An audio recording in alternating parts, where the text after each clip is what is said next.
let's unpack some more travel stuff. This is a bunch of stuff that I brought back with me from my first Antarctic trip in 2022, about 3 years ago now.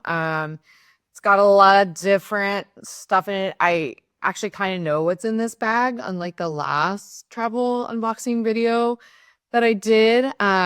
This one actually, I think, has mostly stuff from Ushuaia, which is really the main jumping off point to go to Antarctica if you're going by a ship. I went on an expedition ship both times, so not a big cruise ship. We only had 200 people on the ship, which meant that we were able to leave the ship once we got to Antarctica. If you're on a massive cruise ship, you don't get to leave the ship, which means no zodiacs, no landings, no penguins, no up close encounters with any of the other Antarctic wildlife.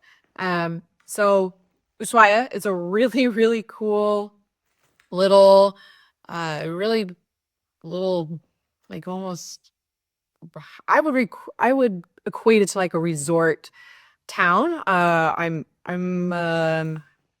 from the Tahoe area, so I'm used to like the ski town kind of vibe, and it really reminds me of Ushuaia. It's just a cool place. It's right there on the Beagle Channel. You land coming in over the Beagle Channel. You get to see all the mountains. Patagonia. It's the one portion of Patagonia mountains that run east to west versus north to south. So it's just a very cool place. Got my little helper here again. She loves to get into things that are not hers. If you haven't met her before, she's Munch. She's my tabby, and I love her dearly, but she does like to get her whiskers into everything. And yes, she does have a little collar on. She has a fur chewing. Yes, you. She has a fur chewing problem that the vet and I are still trying to get to the bottom of. So for now, she wears her collar, and I think she's kind of cute in it, but she probably is not super thrilled with me. So can we sit with human? Come here. Come sit right here. Okay. You want to get in the bag? How about you pick something out of there for us? You want to pick something? We'll see what happens here. This might not end well for me. So while she picks something out of the bag for us there, Ushuaia. So if you ever get to go to Antarctica, I highly recommend spending a couple days either before or after in Ushuaia. I think if I had to choose, I would spend a couple days in advance, not only for the logistics of being there early, meaning that you'll be guaranteed to make your ship. But also because once you come back from Antarctica, there's reality is just it's not great. Antarctica is so magical that everything pales in comparison for quite a while after.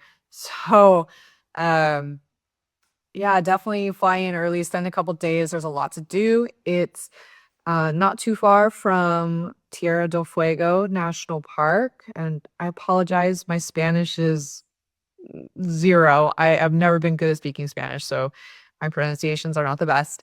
But Tierra del Fuego National Park, highly recommend spending some time there. You can take the prisoner train all the way into the park, and then the tour I did picked us back up with the bus, and we were able to spend some time around the lakes and trails that were there.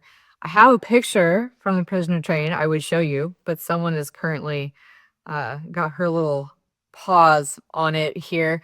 But Ushuaia had a prison, and there was a train that the prisoners would take to go harvest wood, and it was for labor, part of their punishment for their crimes. And the train still exists. So do a lot of the stumps.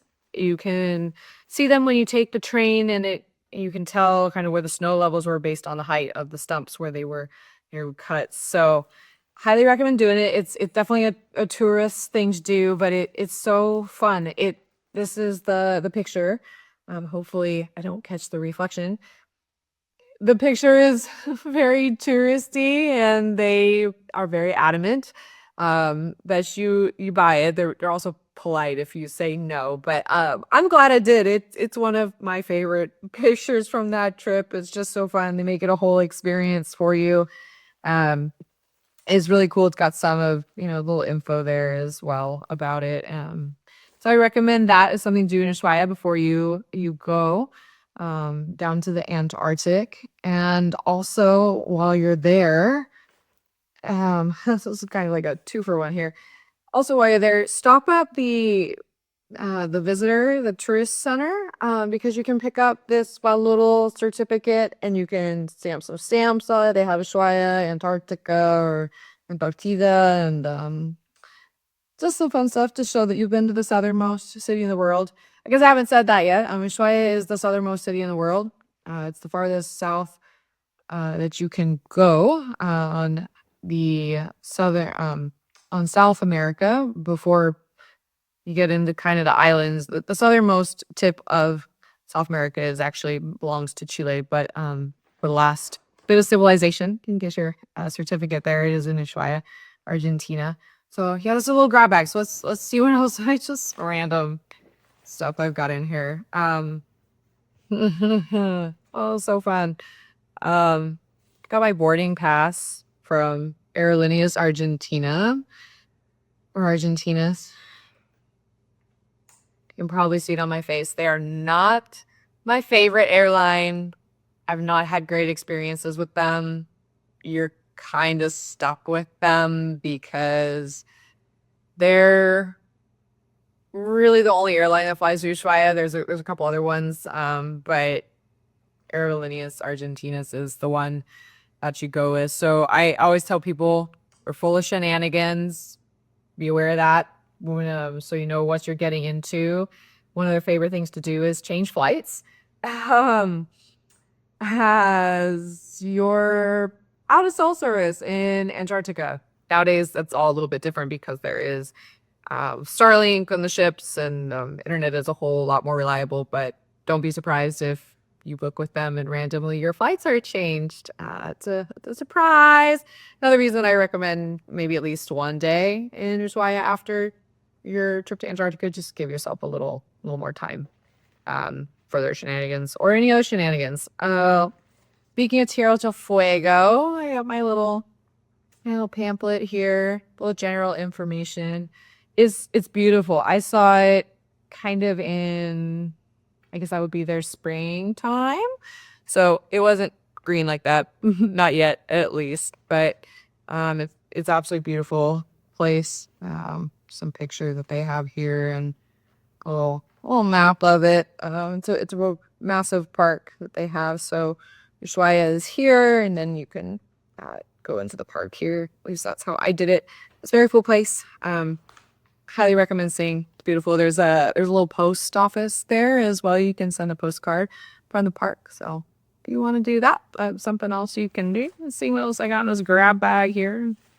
And kind of, it looks being a little picky and choosy because I'm like, what do I have that's fun? I have my room tags from the ship. If you've never been on a ship before, you hand in your bags the night before, and they're tagged. So you got your name and your cabin number, and then the ship's crew loads them onto the ship prior to your arrival. So when you get there, your bags are at your door, and you get to go in. You pick your bed, and it's just kind of a fun experience. My bags were marked review because the ship wasn't full, so they were able to shuffle us a little bit, and I ended up in my own cabin, which was a great experience. I really enjoyed that. It was nice to have a little more space to myself, and I ended up with a full window instead of a porthole. Highly recommend getting a full window and not a porthole if you decide to go, because a lot of times portholes get closed and they don't get reopened. So even if you have a porthole and you think, oh, I'll be able to look out the window in Antarctica and watch the icebergs go by, not guaranteed. So definitely spend a little more money, book yourself a little higher deck, and get a window. I never had a balcony, so I can't speak to a balcony for anybody that's wondering, but definitely recommend getting a window. Let's see, what else do I have? Ushuaia related. Got my hotel card they put us in Las Hayas, they being the expedition company.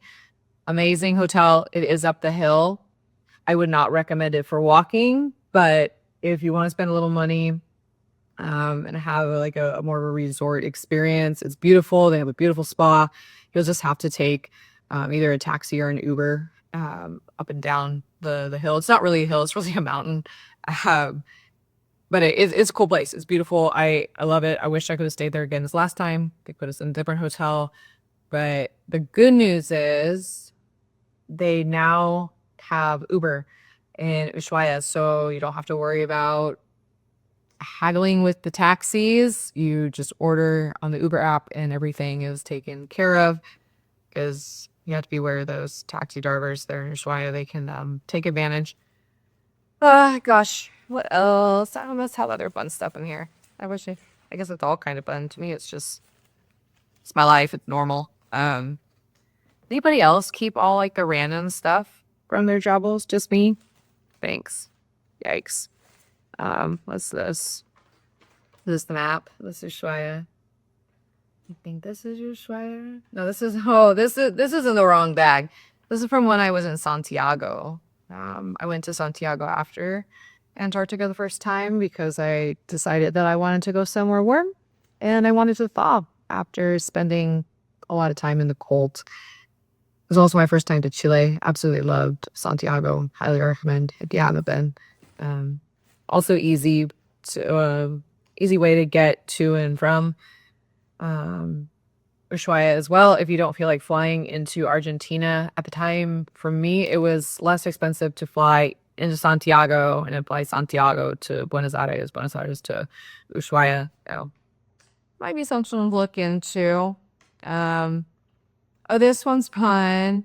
This was my receipt or voucher from one of the tour operators down there. They helped me go horseback riding. I love to go horseback riding. I have a horse. My family has horses. So whenever I'm overseas, I always try to find an opportunity to go riding. And I was able to do that there. We started a little ways out of Ushuaia and then went up through the hills right there against the Beagle Channel and then down to the beach and rode a little bit along the beach of the Beagle Channel before we went back. Highly recommend it if you like horses and something you want to do. It was a lot of fun. It was a small group of us too, which was nice. It was a much more intimate experience. It wasn't a big, like 20, 30 people. I think there were maybe like 6 of us with our guide. I don't speak Spanish. My guide didn't really speak Spanish.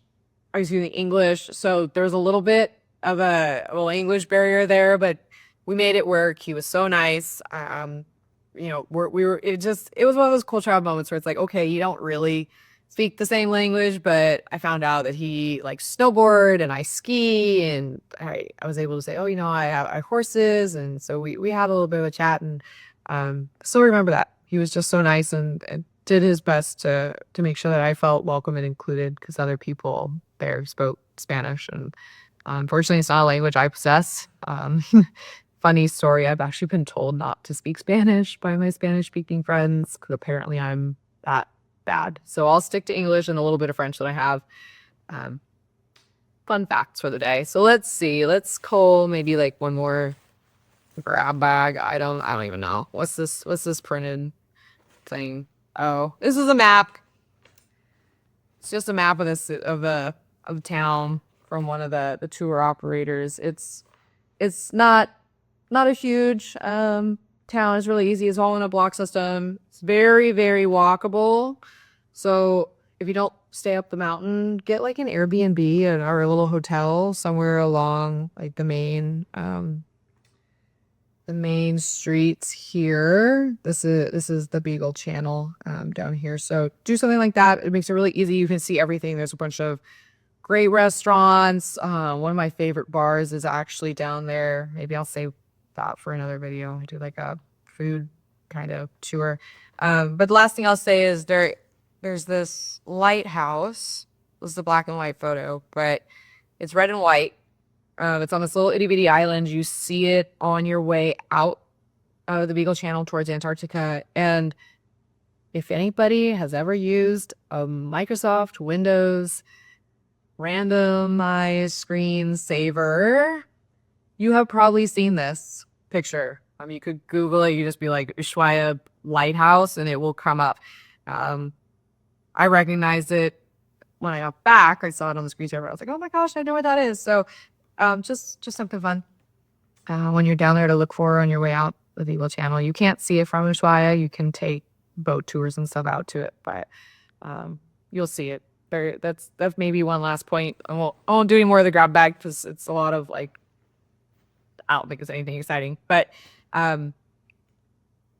if you are in Ushuaia and you're going to Antarctica, you're not just in Ushuaia to do skiing or hiking or any other outdoor activities, don't bother getting yourself a tour to see penguins or any of the other wildlife in the Beagle Channel, because you will see some penguins if you're lucky. On your way out the Beagle Channel, you'll see dolphins if you're lucky, maybe some whales, and you will see plenty of penguins in Antarctica. So save your money, save your time, and just bypass that. Enjoy being in Ushuaia. It's a cool place. Most people, kind of like Antarctica, they never get to experience it, and I just recommend, taking your time to explore and enjoy and slow down.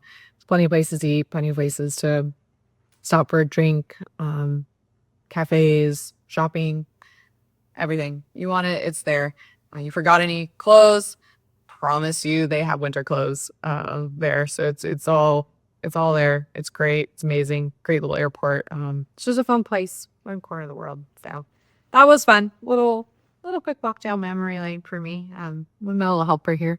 Once she inspected the bag. So yeah, till next time. Bye.